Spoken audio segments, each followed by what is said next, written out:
நீங்கள் தவறவிட்ட எபிசோடுகளை இப்பொழுதே காணுங்கள் உங்கள் Tandivan.com மற்றும் Tandivan யூடியூப் சேனலில்.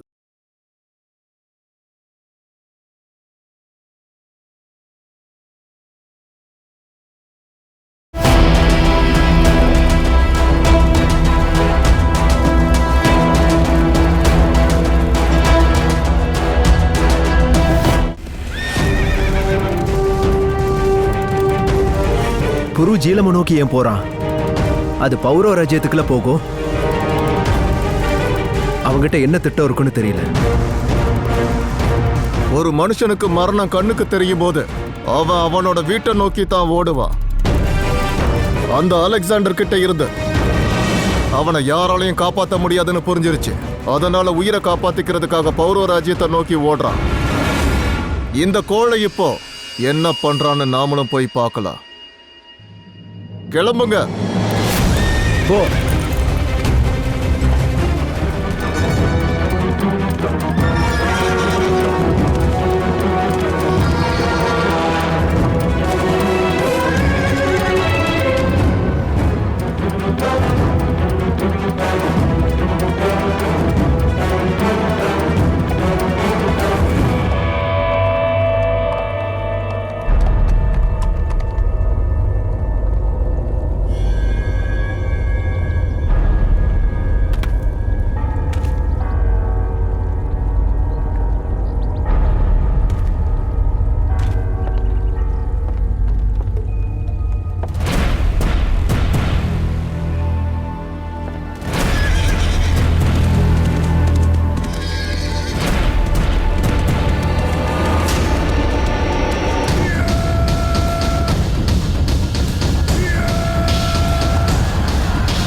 எவ்வளவு ஓட முடியுமோ ஓடு போராஸ். ஏன்னா உன்னோட உயிர் ஏன் காலுக்கடியில போக போது. தைரியம் இருந்தா நிறுத்தி பாரு அலெக்சாண்டர். உன்னால நிறுத்த முடிஞ்சா நிறுத்து. உன் சேனைகளை அனுப்பு. புருவம் முன்னாடி தான் நிக்கிறான். அவனை பிடிங்க.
ரொம்ப நல்லாவே சண்டை போடுற போராஸ். சிப்பாய்களோட நேரத்தை வீணடிக்கிற அளவுக்கு இப்ப என்கிட்ட நேரம் இல்ல போராஸ். உன்னோட மரணமும் விதியும் என் கையால தான் எழுதப்படணும். பின்னாடி வாங்க.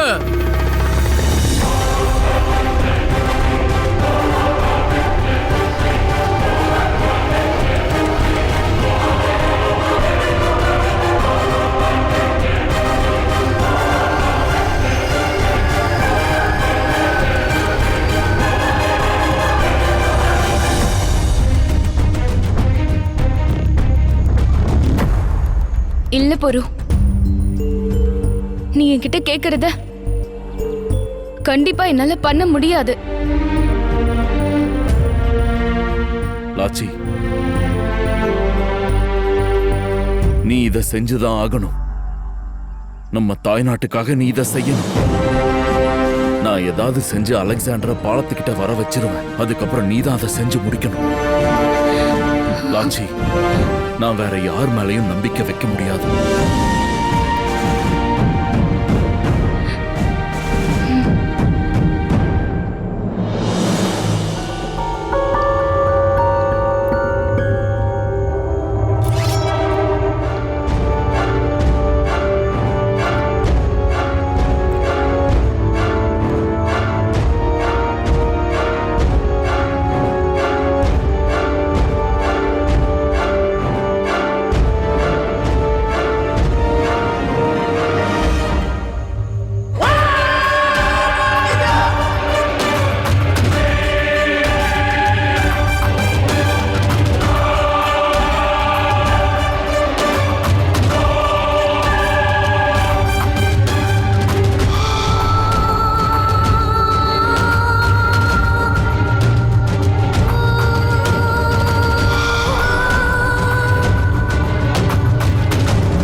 சொல்ற வார்த்தைகளை என்னால நிராகரிக்க முடிஞ்சிருந்தா நல்லா இருந்திருக்கும்.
நீ இப்படி சாக கூடாது போராஸ்.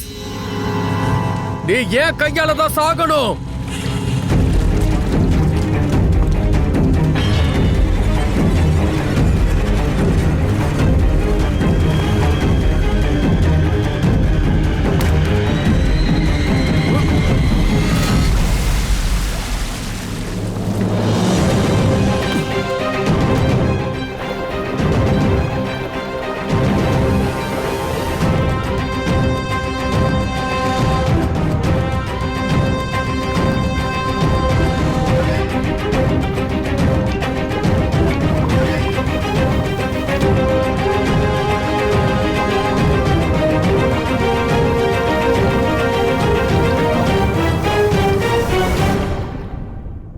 பல வருஷங்களுக்கு முன்னாடி புரு சின்ன குழந்தையா என் மடியில வந்து சேர்ந்தான்.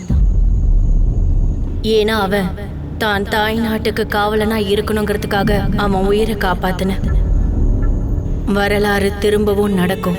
இப்ப அதான் நடந்துட்டு இருக்கு. புரு இன்னைக்கு திரும்பவும் மயக்க நிலையில ஜீலம் தாயோட மடியில வந்து சேர்ந்திருக்கோம். எந்த போரும் உயிர் தியாகம் இல்லாம முழுமையடையாது. ஆனா போர்ல துரோகிகளும் இருப்பாங்க. ஒரு விஷயத்த நினைச்சு நான் வியந்தேன். ஒருவேளை தக்ஷசிலா இந்த போர்ல புருவுக்கு துணையா இருந்திருந்தா, துரோகம் பண்ணாம இருந்திருந்தா, அப்ப இந்த போரோட விளைவு என்ன ஆயிருக்கும்? சிக்கந்தர் என்ன ஆயிருப்பான்? புரு என்ன ஆயிருப்பான்? இதன் விளைவா பாரதம் என்ன ஆயிருக்கும்?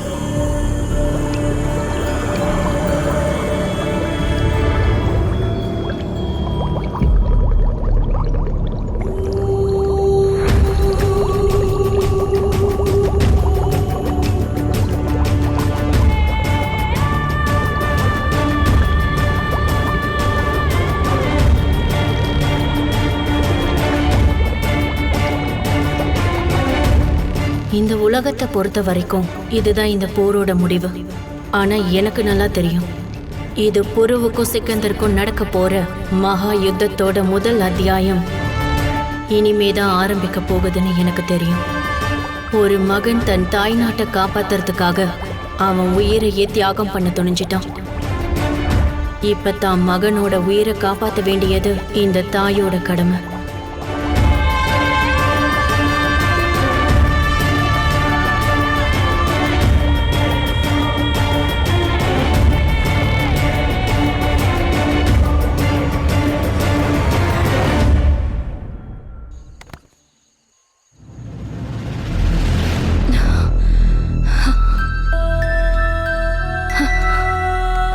உதவி பண்ண கொள்ளைக்காரங்களுக்கு நன்றி சொல்ல மாட்டியா? தண்ணிக்குள்ள மூச்செடுக்கிறத கொள்ளைக்காரங்க கிட்ட இருந்ததுன்னு நீ கத்துக்கிட்ட, அதனால நன்றி சொல்லிதான் ஆகணும்.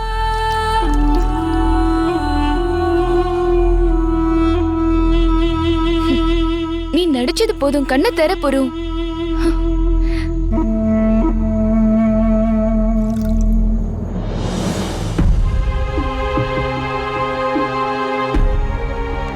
புரு, புரு எழுந்துரு. புரு, உன் கண்ணை தர. புரு, புரு, புரு எழுந்துரு. இல்ல, இப்படி நடக்க கூடாது. தயவு செஞ்சு நடிக்காத. புரு, உன் கண்ணை திறந்து பாரு. புரு, புரு.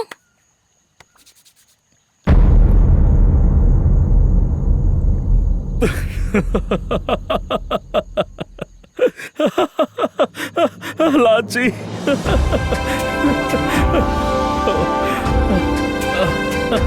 எதுக்கு இப்படி நடிச்ச? லாச்சி, லாச்சி, யாரு என்ன பண்றாங்களோ விதி அவங்களுக்கு அதையே தான் திருப்பி கொடுக்கும். லாச்சி, உனக்கு ஞாபகம் இல்ல? ஒரு முறை நீயும் இதே மாதிரி தான் என்கிட்ட பண்ண.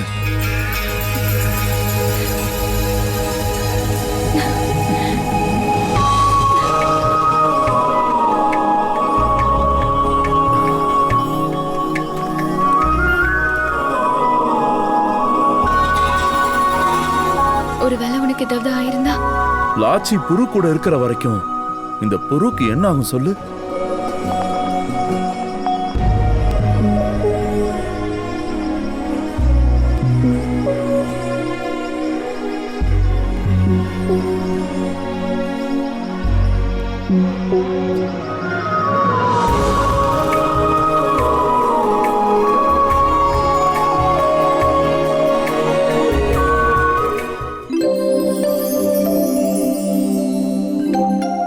புரு, ஆபத்துன்னு தெரிஞ்சும் எதுக்கு இதை பண்ண? எதுக்காக அந்த பாலத்தை நீ உடைச்ச புரு? அது மட்டும் இல்லாம அலெக்சாண்டர் முன்னாடி எதுக்காக நீ இறந்துட்ட மாதிரி நடிச்ச? ஏன்னா அப்பதான் நான் இறந்துட்டேன்னு அந்த அலெக்சாண்டரை நம்ப வைக்க முடியும். நான் இறந்துட்டேன்னு நினைச்சு அவன் கண்டிப்பா கொஞ்ச நாள் அமைதியா இருப்பான்.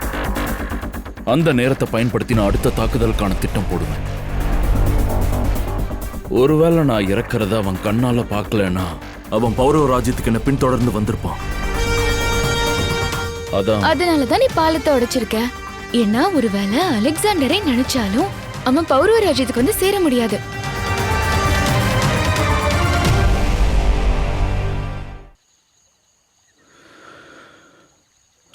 ஆச்சி, இவ்ளோ அறிவு இருக்கிற ஒரு பொண்ண காதலிக்காம நான் எப்படி இருக்க முடியும்?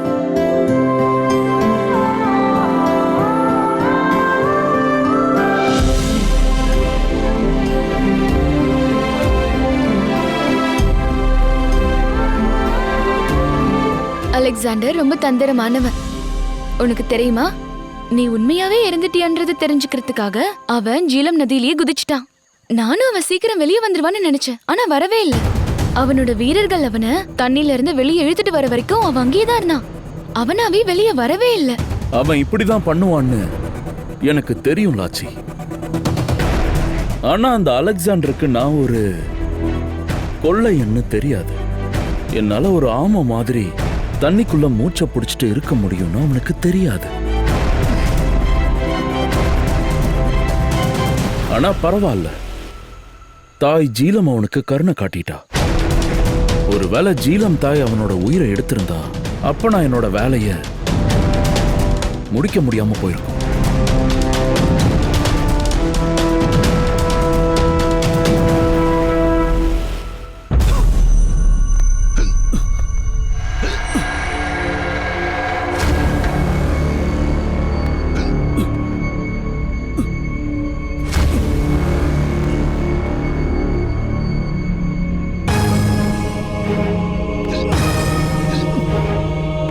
ஷா,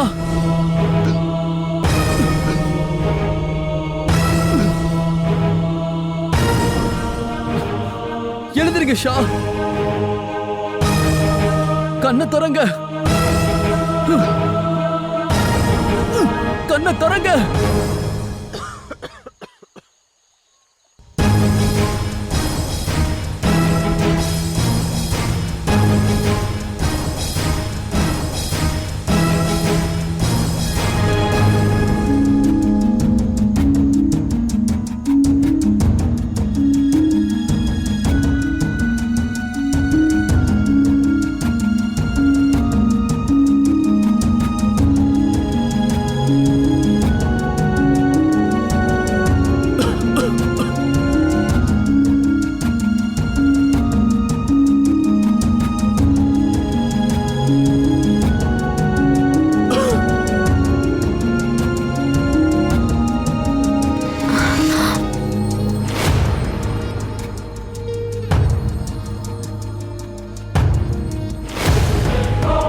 கடவுளுக்கு தான் நன்றி.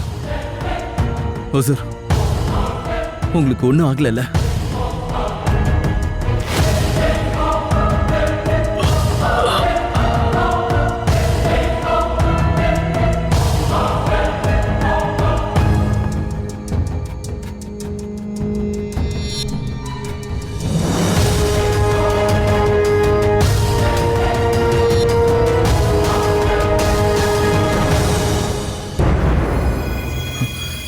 நீ நல்லா தானே இருக்க புரு?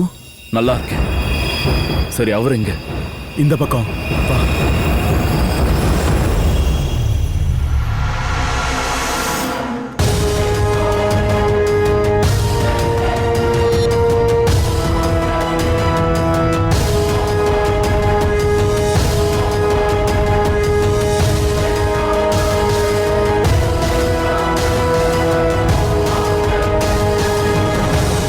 நீங்க எல்லாரும் எதுக்காக இவ்வளவு கவலையா இருக்கீங்க?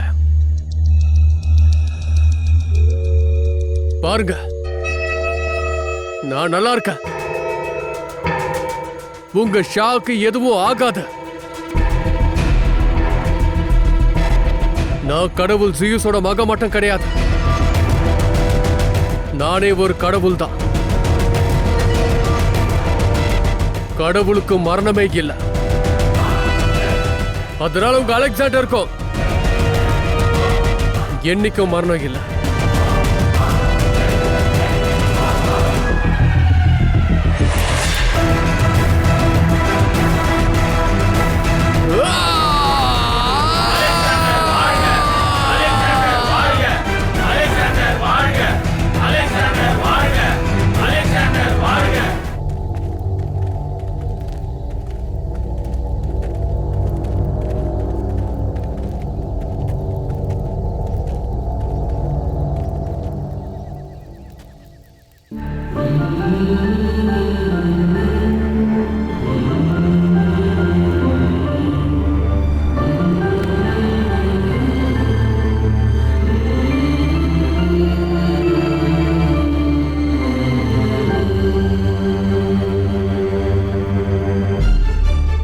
நீ இன்னைக்கு செஞ்ச இந்த செயல்பாடு என் பெருமையை இன்னும் உயர்த்திடுச்சு. ஒருத்தனுக்கு தன்னம்பிக்கை இருந்தா அவனுக்கு யாரோட துணையும் தேவையில்லை, எவன் முதுகுல வந்து குத்துவான்ற பயமும் தேவையில்லைன்னு நீ இன்னைக்கு நிரூபிச்சிட்ட புரோ. நீ ஒரு சிறந்த போர் வீரன்னு நினைக்கிற உங்க அம்மாவோட நம்பிக்கைய இன்னைக்கு நீ காப்பாத்திட்ட புரோ.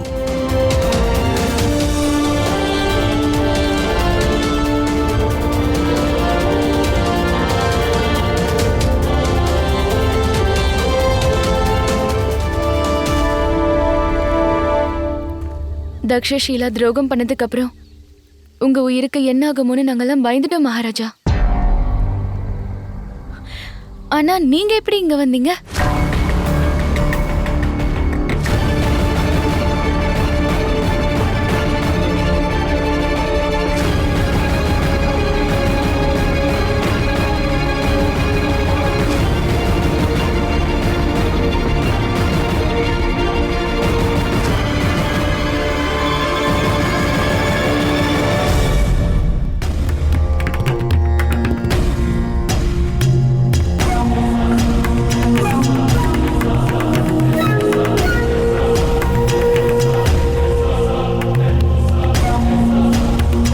உங்க உதவிக்கு ரொம்ப நன்றி குருவே.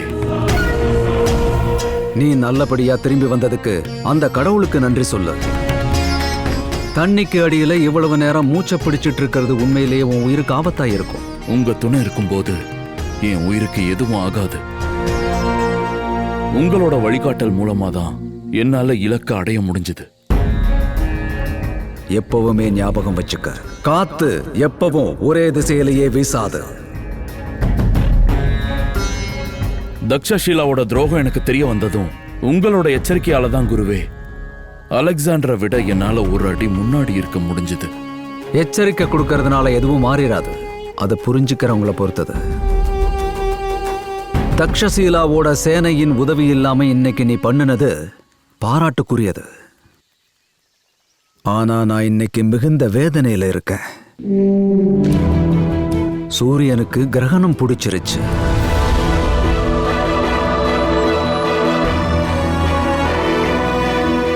உலகம் முழுக்க தக்ஷசீலா எந்த கல்விக்காக மிகவும் புகழ் பெற்று இருந்துச்சோ,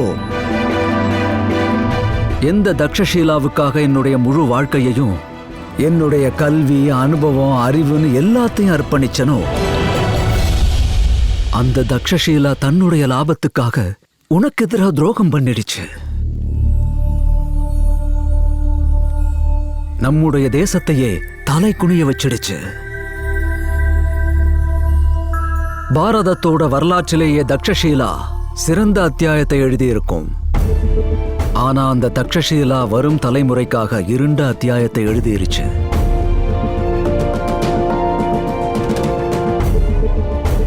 இன்னைக்கோட சூரியோதயம் பாரதத்தோட வரலாற்றிலேயே மிகப்பெரிய கிரகணமா இருக்க போகுது. பாரதத்தோட ஒரு அரசன் தன் சுயநலத்துக்காக ஒரு அந்நிய நாட்டு ஆக்கிரமிப்பாளனோட தலையை எடுக்கிறதுக்காக தன்னுடைய வாளை எடுக்காம அவன் கழுத்துல பூக்களால மாலைய போடுறான்.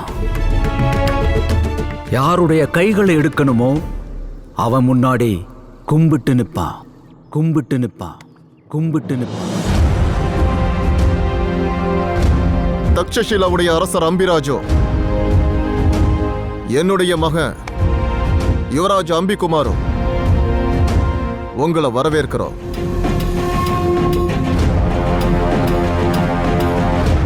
என்னை வரவேற்றதுக்கு ரொம்ப நன்றி. இவங்க தான் என்னோட மனைவி மகாராணி ராக்ஸே. வணக்கம். வணக்கம்.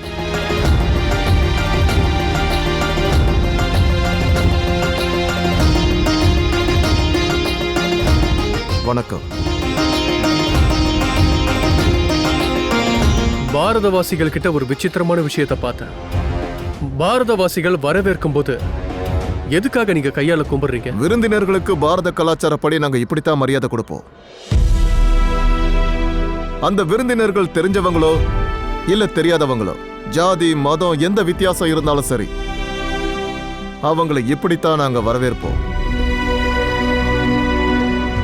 யோக சாஸ்திரப்படி இந்த மாதிரி 2 கைகளை ஒன்னா சேர்க்கும் போது 2 கையோட உணர்ச்சிகளும் மூளையோட வலது பக்கத்தையும் இடது பக்கத்தையும் அது ஒன்னா இணைக்கும். இது சேர்க்கைக்கான அறிகுறி. அதாவது நான் எப்படி என்னோட எண்ணங்களை கௌரவப்படுத்துவனோ, விருந்தினரா வர்ற இன்னொருத்தரையும் அதே மாதிரி கௌரவப்படுத்தணுங்கிறது தான் அர்த்தம். பாரத நாட்டோட கலாச்சாரத்தை பத்தி தெரிஞ்சுக்கிறது ரொம்ப சுவாரஸ்யமா தான் இருக்கு.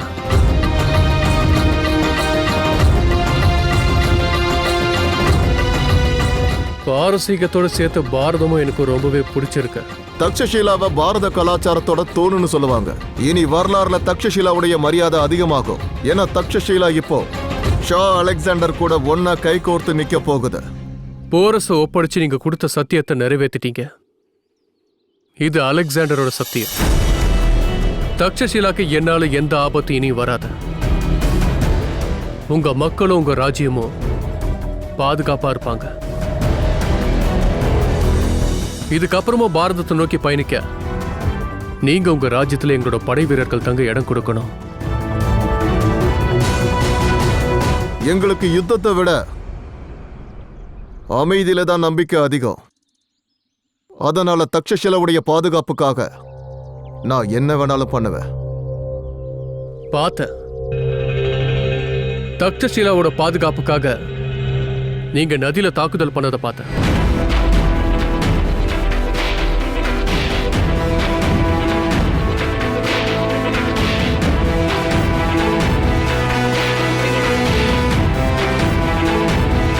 ஆமா, ஏன்னா புருவை பத்தி எங்களுக்கு தெரிஞ்ச வரைக்கும் அவன் சண்டை போடாம தோல்வியை ஏத்துக்க மாட்டான்.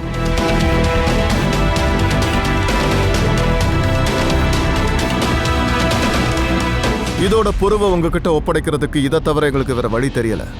யார் முன்னாடி தலை குனிஞ்சு நிக்கணும், நாம யாரை எதிர்க்கணுங்கிறத ஒரு சில நேரங்கள்ல மனிதர்கள் மறந்துடுறாங்க. ஆனா இந்த உண்மைய போரஸால தான் புரிஞ்சுக்க முடியலன்னு நினைக்கிறேன். ஆனா எனக்கு நம்பிக்கை இருக்கு, தக்ஷஷீலா இதை கண்டிப்பா புரிஞ்சுக்கும். ஏன்னா அலெக்சாண்டரை எதிர்த்து யார் நிக்கிறாங்களோ அவங்களுக்கு மரணம் நிச்சயம்.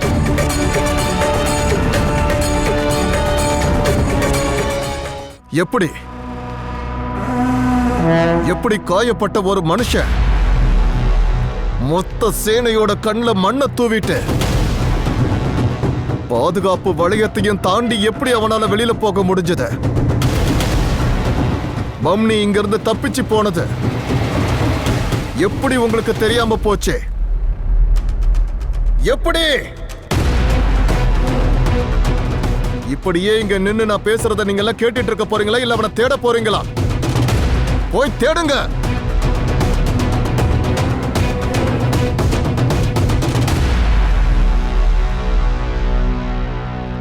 என்ன நடக்குதுன்னே புரிய மாட்டேங்குது. பாலத்துக்கு தீய வச்சது என்னமோ நாமளும் இல்ல, அந்த அலெக்சாண்டரும் இல்ல. ஆனா பழி நம்ம மேல விடுது. இதை யார் பண்ணிருப்பாங்க? புரு உயிரை அவனே எடுத்துப்பானா? அதோட பம்னி இங்கிருந்து காணாம போயிட்டான். இதெல்லாம் யார் பண்றா? பௌரவ ராஜ்யத்திலிருந்து பண்ணிருப்பாங்களோ? சாத்தியமே இல்ல. அந்த நேரத்துல பௌரவ ராஜ்யத்தில் இருந்த யாருமே அங்க இல்ல. அப்படியே இருந்தாலும் இதனால அவங்களுக்கு என்ன லாபம்? நடக்க வேண்டியது நடந்து முடிஞ்சிருச்சு. புரு சாகணும்னு தானே நினைச்சீங்க, நடந்துருச்சு. இப்ப யாரு பண்ணாங்க, எப்படி பண்ணாங்க, அதெல்லாம் அவசியமானதா? நீ என்ன பேச வரன்னு எனக்கு புரியுது. இன்னொரு வார்த்தை பேசாத. என்னோட எல்லா கேள்விகளுக்கும் ஒருத்தரால தான் பதில் சொல்ல முடியும். அந்த குரு சாணக்கியர் இப்பவே இங்க வரணும். போய் கூட்டிட்டு வாங்க. மன்னிச்சிடுங்க மகாராஜா, குரு சாணக்கியர் இப்ப இங்க இல்ல மகாராஜா. என்ன? அந்த குருவும் அரண்மனையில இல்லையா? இங்க என்ன நடக்குது? போய் அவரை தேடுங்க. அவர் எங்க இருந்தாலும் சரி, அவரை என் முன்னாடி கொண்டு வந்து நிறுத்துங்க. உத்தரவு.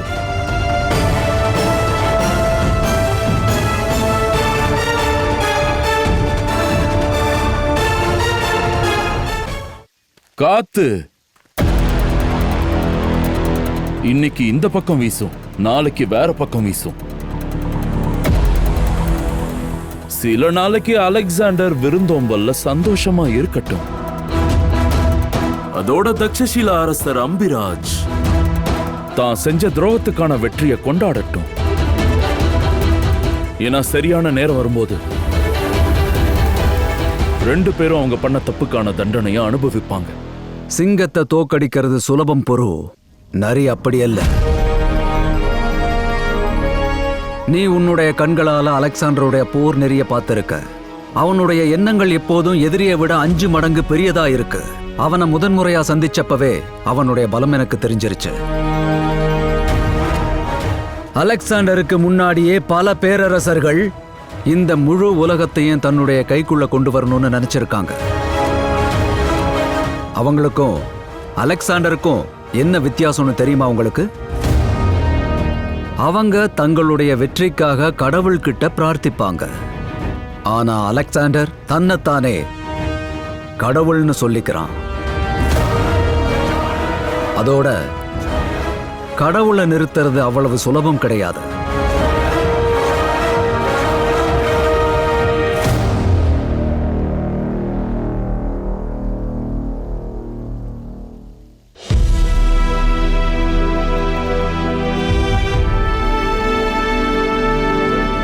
இன்னும் கொஞ்ச நேரம் காத்திருந்தா போதும். என் மகன் இந்நேரம் வந்துகிட்டு இருப்பான்.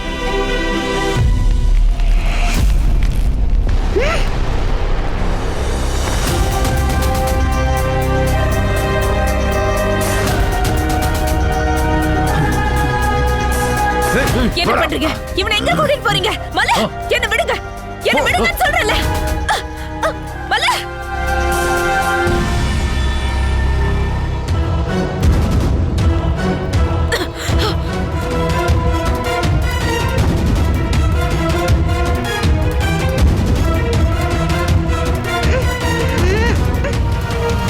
நான் இன்னைக்கு உனக்கு ஒரு நல்ல செய்தியை கொண்டு வந்திருக்கேன்.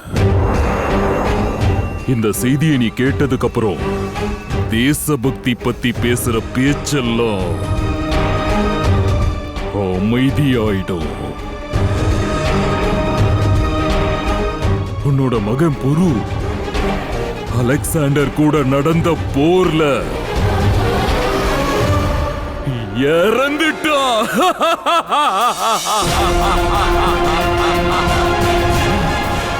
சாத்தியமே இல்ல. நீ என் மகன் புருவ பத்தி அவ்வளவுதான் தெரிஞ்சு வச்சிருக்க சிவதத்தரே. அந்த அலெக்சாண்டரை சரியான படை இல்லாம தோக்கடிக்க முடியாதுன்னு எனக்கு நல்லா தெரியும். ஆனா படைய திரட்டுறதுக்கு நேரமாகும். அதனாலதான் நான் இறந்துட்டேன்னு அலெக்சாண்டரை நான் நம்ப வச்சேன். அப்போதான் படைய திரட்டுறதுக்கு எனக்கு நேரம் கிடைக்கும். இந்த காரணத்தால தான் அந்த பாலத்தை அழிக்க வச்சேன். தெரியும் பொரு, அதுக்காக தான் இதுக்கு முன்னாடி உன்னை நான் பாராட்டினேன். ஆனா அலெக்சாண்டர் ஒரு காட்டருவி. நம்ம அவனை திசை திருப்ப முடியும், ஆனா நிறுத்துறது கஷ்டம். இன்னைக்கு இல்லைன்னா நாளைக்கு அவன் நிச்சயம் பாலத்தை கட்டுவான். நீ இன்னும் சாகல, உயிரோட தான் இருக்கன்னு அவன் தெரிஞ்சுக்குவான். புரு, இப்ப அலெக்சாண்டருக்கு முன்னாடி இருக்கிற ஒரே தடை ஜீலம் நதி மட்டும்தான். இத அவன் கடந்து வந்துட்டா பௌரவ ராஜ்யம், மகதம், இந்த முழு பாரதத்தையும் நிச்சயம் கைப்பற்றிடுவான். அப்படின்னா நான் வாக்கு கொடுக்கிறேன் குருவே. நான் அந்த அலெக்சாண்டரை ஜீலம் நதியை கடந்து இங்க வர விட மாட்டேன்.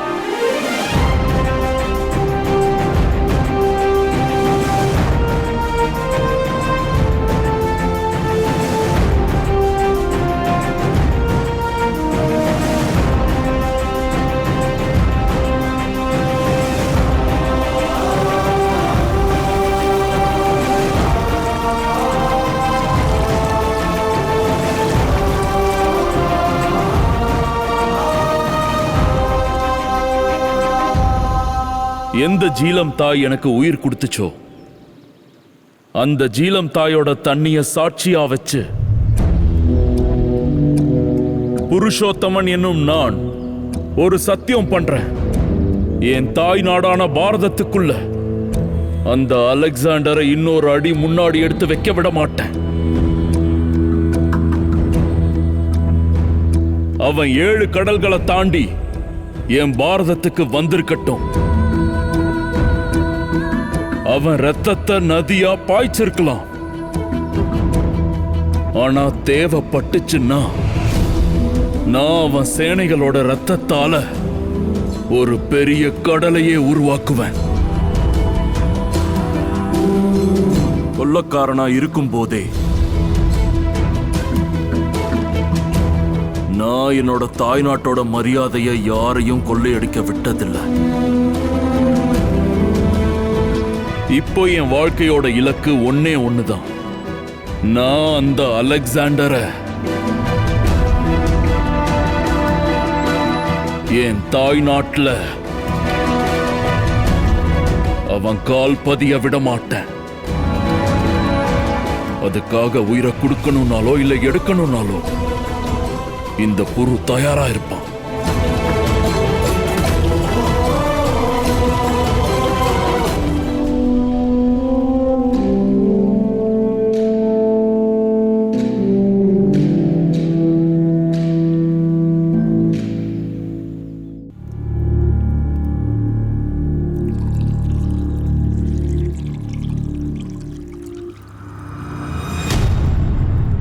இந்த நாடு எவ்வளவு தனித்துவமா அழகா இருக்கோ இங்க இருக்கிற விஷயங்களும் அதே மாதிரி தனித்துவமா இருக்கு.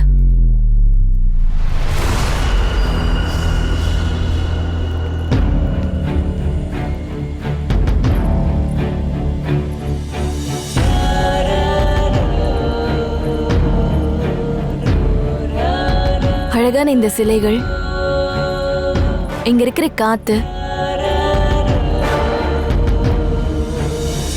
இங்க எறிகிற விளக்கு, ஒவ்வொன்றும் ஒவ்வொரு கதையை சொல்ற மாதிரி இருக்கு. இந்த நாட்டோட மண்ணில் வண்ணமயமான பொக்கிஷங்களும் கலாச்சாரமும் இருக்கு. ஒரே நாள்ல நிறைய விஷயங்களை கவனிச்சிருக்க போல இருக்கு. பிரமாதம். ஒரே நாள்ல நான் இவ்வளவு விஷயங்களை பார்த்து ரசிக்கிறேன்னா தான் முழு வாழ்க்கையும் இங்க வாழ்ந்துட்டு இருக்கிற அந்த மக்கள் எவ்வளவு சிறப்பானவங்களா இருப்பாங்க.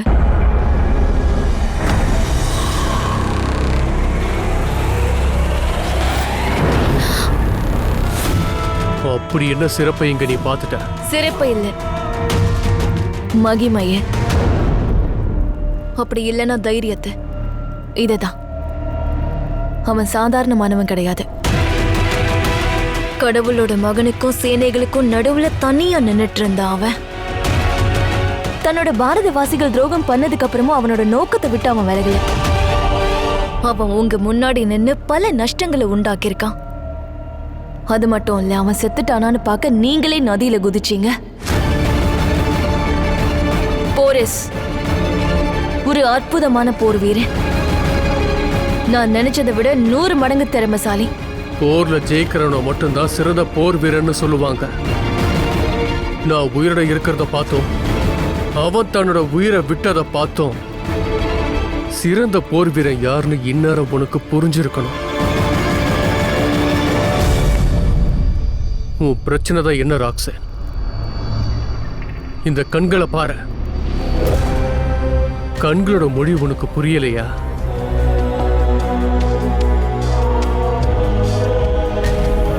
நீங்க என்ன நெருங்கி வரும்போது எனக்கு அது ரொம்ப அசௌகரியமா இருக்கு ஷா. உங்களோட உணர்ச்சிகளை வெளிப்படுத்தி நீங்க என்கிட்ட நெருங்கணும்னு நினைக்கிறீங்க ஷா. ஆனா நீங்க இப்படி செய்யறதால என்ன நெருங்கிட முடியாது. என்கிட்ட இருந்து தூரமாயிட்டு இருக்கீங்க.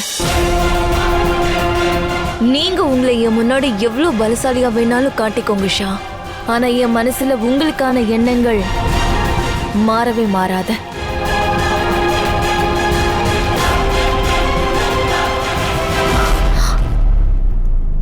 ரொம்ப பிரமாதம்.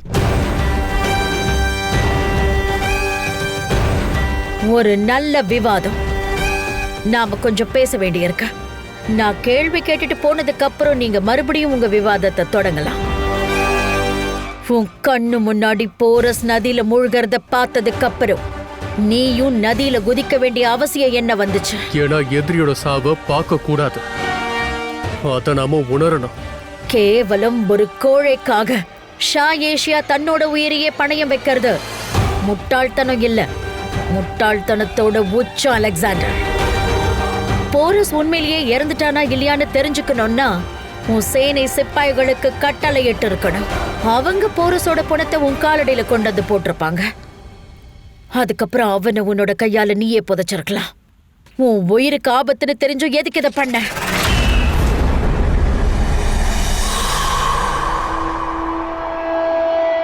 ஆபத்தை எதிர்கொள்ள முடியாதவன் ஷாவா இருக்க முடியாது. என் கண்ணால அவ சாகிறத பார்க்கணும்னு நினைச்சேன். எதுக்காக நான் இந்த பாதி உலகத்தை என் கைக்குள்ள கொண்டு வந்தனோ அத நான் எப்படி முழுமையாக்காம விடுவோம்மா? போரஸ் என்னோட விதின்னு நீங்க தானே எனக்கு சொன்னீங்க. நான் அவனை சடலமா பார்க்கணும்னு நினைச்சேன். இந்த சிக்கந்தரோட விதிய இந்த சிக்கந்தரை தவிர வேற யாராலையும் எழுத முடியாதுன்னு இன்னைக்கு நான் நிரூபிச்சிட்டேம்மா.